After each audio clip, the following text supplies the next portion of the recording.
New Jersey Devils versus Toronto Maple Leafs. The New Jersey Devils roll into Toronto for a high-stakes Eastern Conference showdown against the Maple Leafs, featuring two teams looking to solidify early season positioning. The Devils, sitting at 4-1-0 and second in the Metropolitan Division, have emerged as one of the NHL's most balanced squads through 5 games, blending speed, structure, and depth scoring. Meanwhile, the Maple Leafs enter at 3-2-1, third in the Atlantic Division, riding a wave of offensive talent but battling defensive inconsistencies. Both clubs see this matchup as an early litmus test. New Jersey looking to prove their fast start is sustainable, and Toronto seeking to re-establish its dominance at home ice after back-to-back overtime heartbreaks. Between the pipes, the goaltending matchup tells an intriguing story. New Jersey has leaned on veteran Jake Allen and newly acquired Jacob Markstrom, though Markstrom remains sidelined.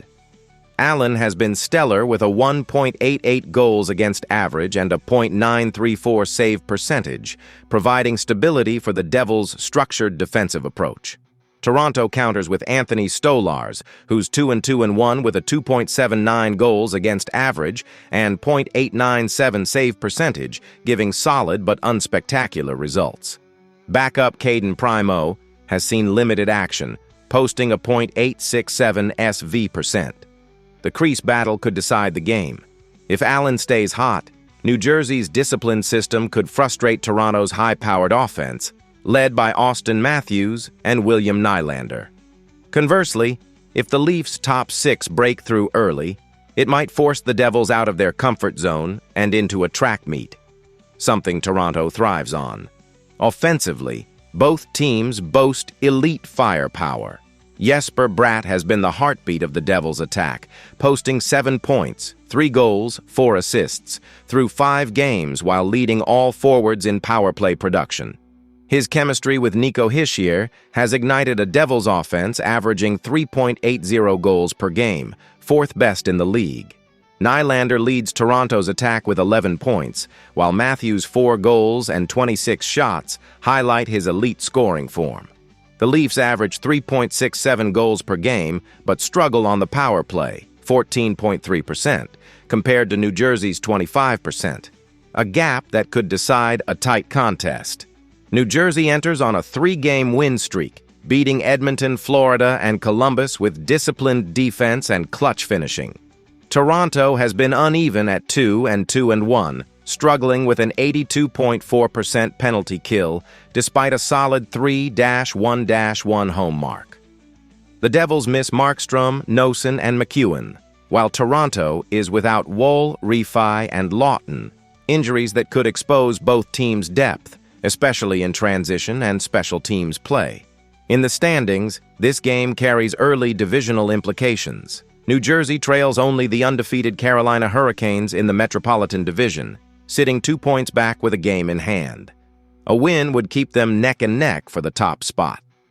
Toronto, meanwhile, sits 4th in the Atlantic behind Detroit, Montreal, and Florida, all off to strong starts.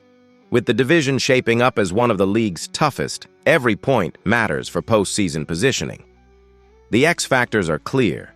Jesper Bratt's creativity and puck control will challenge a Toronto defense that's been slow to adjust to east-west movement, while Austin Matthews' shooting volume could test New Jersey's defensive layers and Jake Allen's glove side.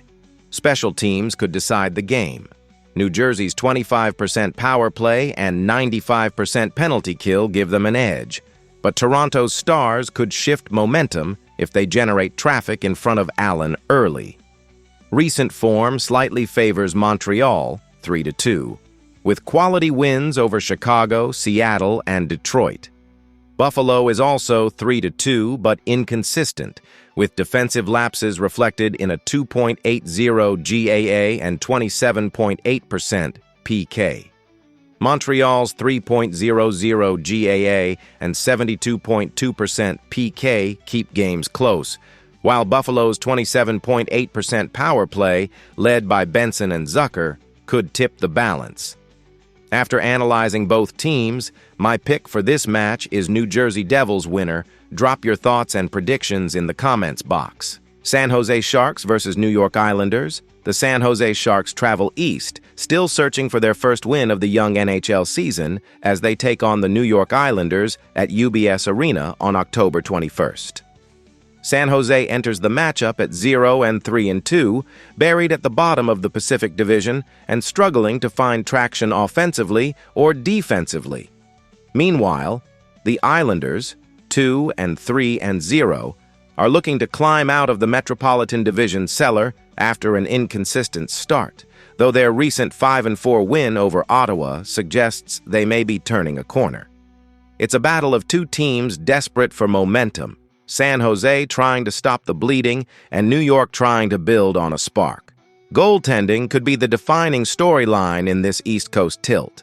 The Sharks' tandem of Alex Nedeljkovic, 0-2-1, 3.69 GAA, .880 S%, and Yaroslav Askarov, 0-1-0, 6.47 GAA, .833 SV%, has been under siege through 5 games, facing heavy shot volumes and inconsistent defensive support.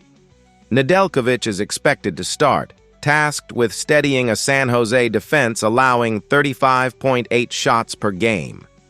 For New York, Ilya Sorokin, 1-3-0, 4.13 GAA, .881 SV%, has endured a rocky start by his high standards, but his technical prowess and rebound control still make him a game-changer on home ice. Backup David Riddick, 1-0-0, 2.00 GAA, .939 SV%, impressed in limited duty, giving the Islanders a reliable safety net. In a matchup of struggling starters, whichever netminder finds rhythm early could dictate the outcome. Offensively, the Sharks are led by rookie standout Macklin Celebrini, whose 5 points, 1 goal, 4 assists, have provided a rare bright spot in an otherwise sputtering attack, averaging just 2.6 goals per game. Jeff Skinner has been a trigger man with 3 goals, while veteran Matthew Schaefer, 4 assists plus 1, has quietly driven playmaking from the blue line. But San Jose's power play, converting on just 27.8% of chances, is often neutralized by defensive lapses and a lack of sustained zone pressure. Across the ice, the Islanders' offense has been carried by Bo Horvat, who leads the team with 6 points, 4 goals, 2 assists, and has scored in 4 of 5 games. Horvat's chemistry with his line mates drives New York's 3.2 goals per game pace, often sparking depth scoring from Nurmi and Engvall. The Islanders have momentum, winning 2 straight over Edmonton and Ottawa with 9 total goals. Their offense is clicking at home, outshooting opponents despite a 1-2 record. San Jose's 5-game skid, capped by 3-0 and 6-3 losses, highlights ongoing defensive and goaltending woes. Injuries to Ellis, Liljegren, and Couture further thin their lineup. The Sharks sit last in the Pacific with just 2 points, already 8 behind Vegas. The Islanders, missing Romanov and Bear, rank 7th in the Metro with 4 points and need home wins to stay competitive in a division led by Carolina and New Jersey. The X factors in this matchup revolve around goaltending, special teams, and first-period momentum. If Nedeljkovic can withstand the Islanders' early forecheck and Celebrini continues generating offensive chances, San Jose might finally break through. For New York, Horvat's net front presence and the power play's efficiency, 15.8%, could expose San Jose's 68.8% penalty kill, a glaring weakness. The Sharks must also improve their 75% penalty kill percentage while limiting costly turnovers in transition. Prediction: the Sharks' winless skid likely extends another night.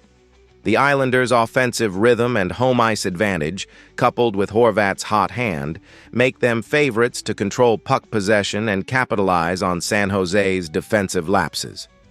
Expect New York to take this one 4-2, powered by a multi-point effort from Horvat and steady goaltending from Sorokin. San Jose's youth and effort will keep it competitive early, but the Islanders' depth and structure should prevail by game's end. After analyzing both teams, my pick for this match is New York Islanders winner. Drop your thoughts and predictions in the comments box. Seattle Kraken versus Washington Capitals. The Seattle Kraken continue their East Coast swing with a high-stakes showdown against the Washington Capitals on Monday at Capital One Arena. Seattle enters the matchup with a 3-0-2 record, 1-0-2 on the road, sitting second in the Pacific Division behind the undefeated Vegas Golden Knights. Washington, meanwhile, rides into this contest at 4-2-0, 2-2-0 at home, holding strong at third in the Metropolitan Division. Both teams have 8 points and early season momentum, but with contrasting styles and lineup concerns, this meeting promises to be a tactical battle between youth, depth, and veteran leadership. Seattle's goaltending duo of Joey Daccord and Philip Grubauer has been solid but inconsistent. Daccord, who's likely to start, boasts a 2.39 goals against average, GAA, and a .912 save percentage through 3 games, while Grubauer has struggled with a 2.77 GAA and .870 save rate. For Washington, starter Logan Thompson has been a stabilizing force, going 3-1-0 with an impressive 1.76 goals against average and .922 save percentage. Backup Charlie Lindgren, 1-1-0, 2.04 GAA, 932 S%, provides quality insurance, but Thompson's poise and rebound control give Washington an edge in net. With Seattle relying on Daccord's athleticism and puck handling to transition quickly out of their zone, and Washington leaning on Thompson's calm, positional goaltending, this goaltending duel could determine the tone of the night. Offensively, Seattle's blue line has been driving production. Defenseman Vince Dunn leads the Kraken with 5 points, 2 goals, 3 assists, serving as the team's offensive catalyst from the back end. Seattle will be missing key contributors like Jared McCann, 3 goals, and defenseman Brandon Montour, who's added 4 assists and a +3 rating, limiting their secondary scoring and transition play. Washington, meanwhile, leans on Tom Wilson, 9 points in 6 games, and rising forward Aliaksei Protas, +6, whose consistent top 6 production offsets Dubois' absence, IR until October. 24. Keeping the Capitals' attack balanced and potent. Seattle has gone to overtime in 4 of 5 games, most recently edging Toronto 4-3, showing grit but inconsistency. They're averaging 3.2 goals with a strong 26.8% power play but a shaky 75% penalty kill. Washington's balance stands out, 2.83 goals for and just 2.00 against, winning 4 of its last 5 behind steady defense and structure. Seattle's depth is stretched with McCann, Kakko, and Gaudreau sidelined, while Washington's healthier roster offers a clear edge. The divisional implications are clear. Seattle trails Vegas by just 2 points in the Pacific and aims to keep pace in the early season race, while Washington sits behind only Carolina and New Jersey in the Metropolitan standings. With both teams eyeing playoff positioning rather than simply surviving October, this game serves as a measuring stick for postseason viability. A road win would reinforce Seattle's standing as one of the Western Conference's toughest road teams, while a home victory would affirm Washington's defensive identity under pressure. X factors loom large. For Seattle, Dunn's two-way impact and Montour's ability to quarterback the power play will be critical. Washington's edge lies in Tom Wilson's physicality and leadership, as well as Thompson's consistency between the pipes.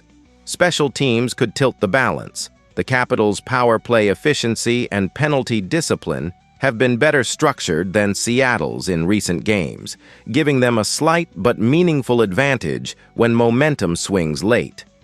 Prediction: expect a tightly contested matchup where goaltending and transition play dictate tempo.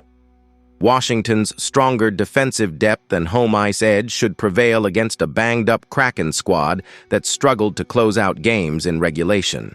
Capitals 3, Kraken 2, OT, a disciplined, low-scoring thriller where Tom Wilson's leadership and Thompson's composure make the difference. After analyzing both teams, my pick for this match is Washington Capitals winner. Drop your thoughts and predictions in the comments box. Los Angeles Kings versus St. Louis Blues. The Los Angeles Kings will head into the Enterprise Center on Tuesday to take on the St. Louis Blues, desperate to halt a 4-game losing streak and rediscover their footing early in the 2025-26 NHL season.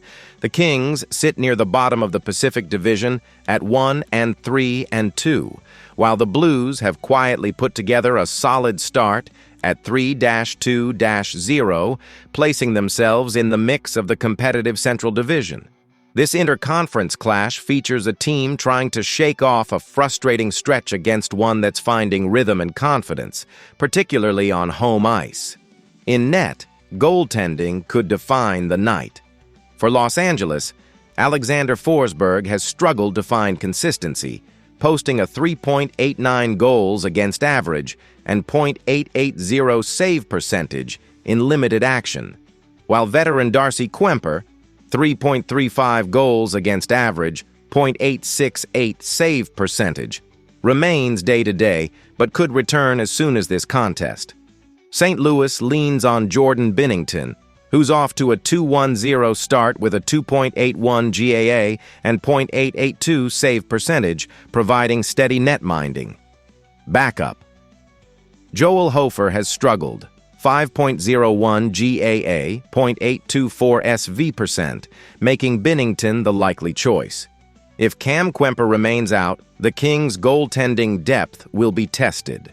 Offensively, Los Angeles relies on Adrian Kempe, 7 points, 2 goals, 5 assists, and Kevin Fiala, 4 goals on 20 shots, to drive scoring.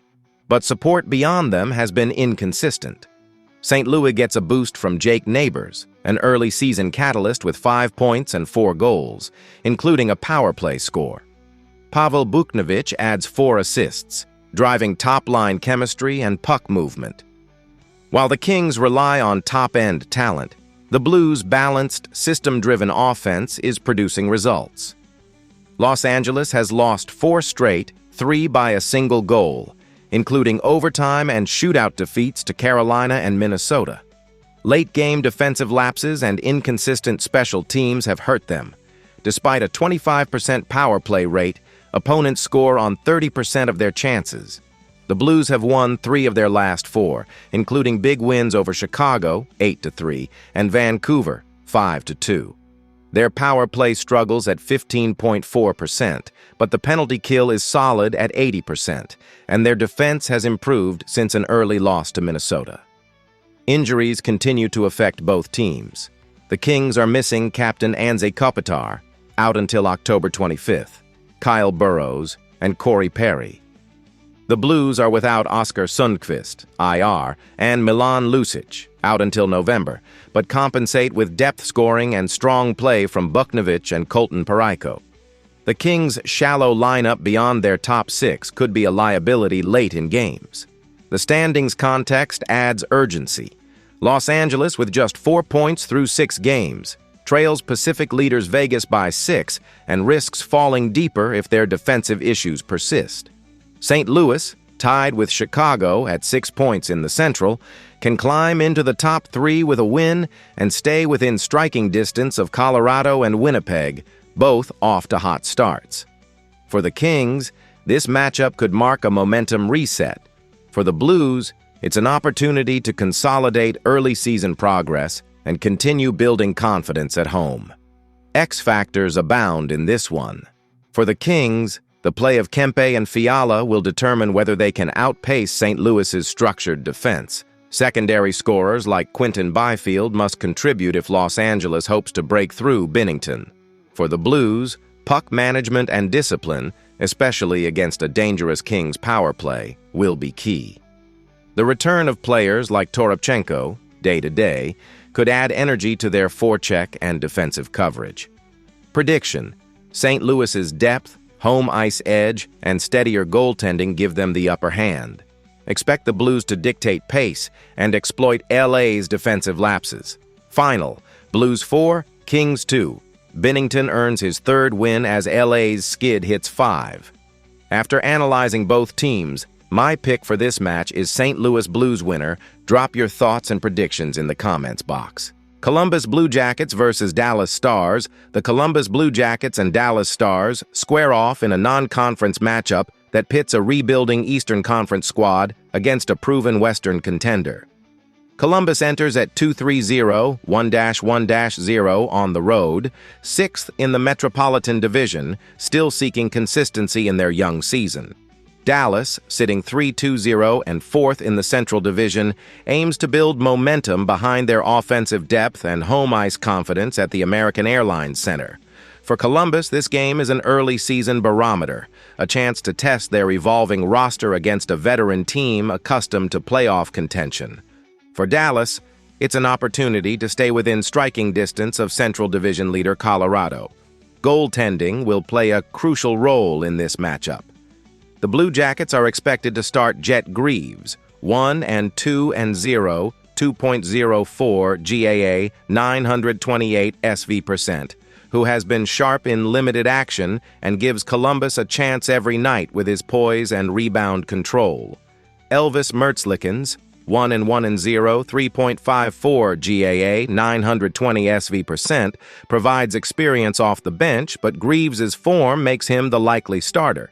Dallas will lean on Jake Oettinger, 3-1-0, 2.95 GAA, 905 SV%, whose size and athleticism have anchored the Stars' net despite early defensive inconsistencies.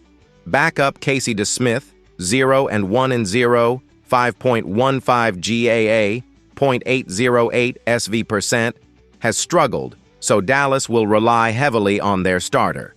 Statistically, the goaltending edge favors Columbus, but Oettinger's playoff experience could shift momentum if he finds his rhythm. Offensively, both teams rely on young stars. Columbus's Kirill Marchenko leads with 6 points, 5 goals, 1 assist, at a 1.1 per game pace, key to the Jackets' 2.80 goals per game. Rookie Dmitry Voronkov adds 3 assists and a +5 rating, showing two-way promise. Dallas counters with Mikko Rantanen, 7 points, 3 goals, 4 assists, and Wyatt Johnston, 4 goals, +14 shots, who is emerging as a potent secondary scoring threat.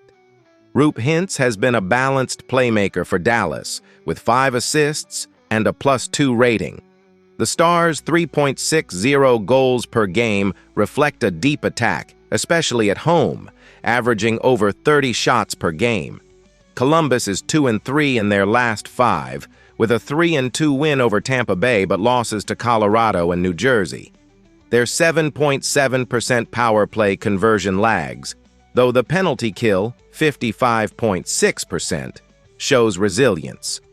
Dallas is 3-2 with strong wins over Vancouver and Minnesota, but a recent 3-1 loss to St. Louis, posting 33.3% on the power play and 72.2% on the PK.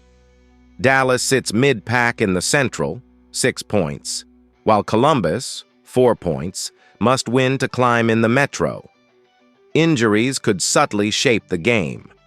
The Blue Jackets remain without Miles Wood, lower body expected back October 24th, and could miss Eric Gudbranson, day-to-day, impacting defensive depth. Dallas faces its own challenges. Veterans Matt Duchene and Jamie Benn are day-to-day or sidelined until November, while Niels Lundqvist and Oscar Back remain on injured reserve. The absence of Benn, their emotional leader, puts more responsibility on the top 6 to generate energy and offense. The X factors lie in tempo and transition. If Columbus can slow Dallas's pace, force perimeter play, and capitalize on Greaves' steadiness, they can steal a low-scoring road win. But if the Stars' forecheck, led by Hintz and Rantanen, begins to wear down the Jackets' blue line, Columbus may not have the firepower to trade goals. Special teams could also be decisive. Dallas's potent man advantage against a struggling Columbus PK is a mismatch that might swing momentum early. Prediction: Dallas has the depth, home advantage, and offensive rhythm to dictate play. Expect the Stars to outshoot Columbus and control puck possession, though the Blue Jackets' effort level and goaltending could keep it close. Analytical edge leans Dallas 60% to 40%, with a projected final score of Stars 4, Blue Jackets 2, led by a multi-point night from Rantanen and another steady outing from Ettinger. After analyzing both teams, my pick for this match is Dallas Stars winner. Drop your thoughts and predictions in the comments box.